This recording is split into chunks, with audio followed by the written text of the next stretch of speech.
10টি বিষয় আমাদেরকে বর্জন করতে হবে এই রমাদানুল মুবারক মাসে। রাজি আছেন তো আপনারা? মনোযোগ দিয়ে শুনতেছেন? মনোযোগ দিয়ে শুনতে হবে।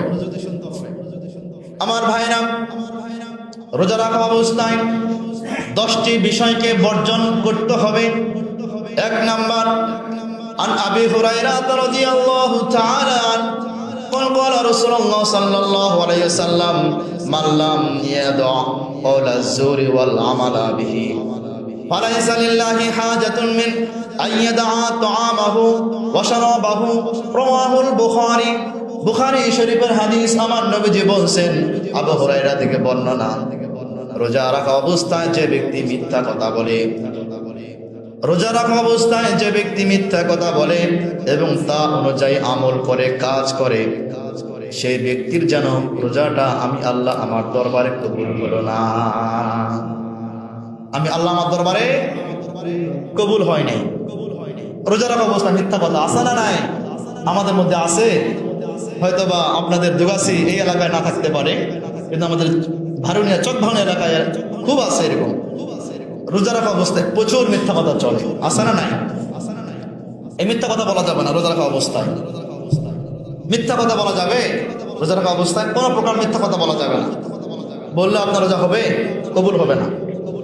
এবং ওই মিথ্যা কথা অনুযায়ী যদি আমল করেন, কাজ যদি করেন, তাহলে ওই রোজা আমাদের আল্লাহর দরবারে মাকবুলিয়াত হবে না, গ্রহণযোগ্য হবে না।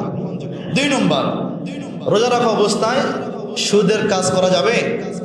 সুদের কাজে জড়িত হওয়া যাবে না রোজা রাখা অবস্থায়।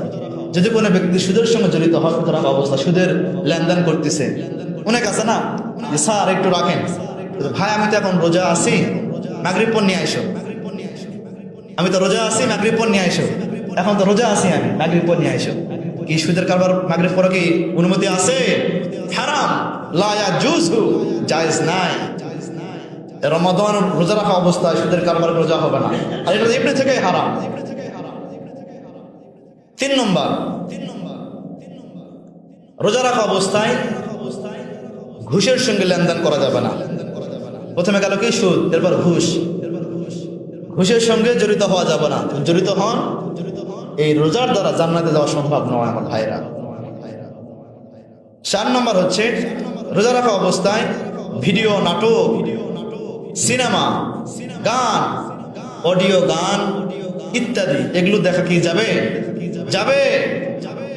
রোজা রাখা অবস্থায় ভিডিও গান, অশ্লীল গান, এই সিনেমাগুলো আছে, বাঙালি সিনেমা হোক আর তামিল সিনেমা হোক, যে সিনেমা হোক না কেন, দেখা যাবে? দেখা যাবে না। দেখলে রোজা হবে যুবক ভাইরা? কি দেখলে রোজা হবে? দেখবেন না। 5 নম্বর হচ্ছে, হ্যাঁ, খারাপ ভাষা শুনবেন না ইচ্ছা করে। খারাপ ভাষা কি শোনা যাবে?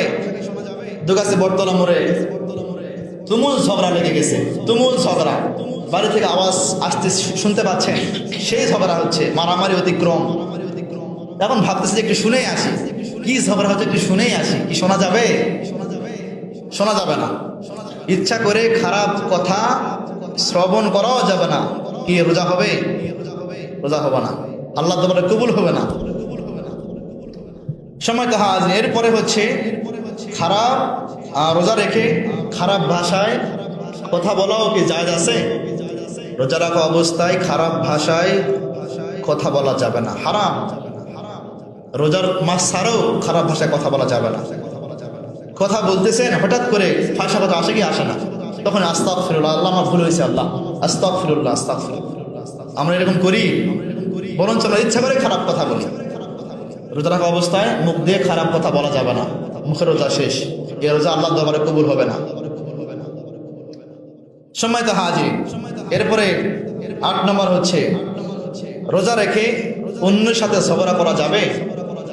রোজা রাখা অবস্থায় অন্যের সঙ্গে ঝগড়া করা যাবে না। যদি আপনার সঙ্গে কেউ ঝগড়া করতে আসে, আপনি বলবেন আমি রোজাদার, ভাই আমি রোজাদার, আমি রোজার পবিত্রতা আমি নষ্ট করতে পারবো না। রোজার সময় ঝগড়া করলে রোজা হালকা হবে, রোজা হবেই না, আল্লাহ তাআলা কবুল নাও হতে পারে, সম্ভব না বেশি। এই জন্য রোজা রাখা অবস্থায় ঝগড়া করবো না আমরা। 9 নম্বর, মাপে কম বেশি করা যাবে না রোজা রাখা অবস্থায়। মানুষকে ঠকানো যাবে না, আছে না নাই? আছে না নাই এরকম? যারা ব্যবসায়িক আছেন, দোকানপাট যারা করেন, আপনারা মানুষদেরকে ঠকাবেন না, ওজনে কম দিবেন না, তাহলে রোজা কিন্তু আল্লাহর দরবারে কবুল হবে না।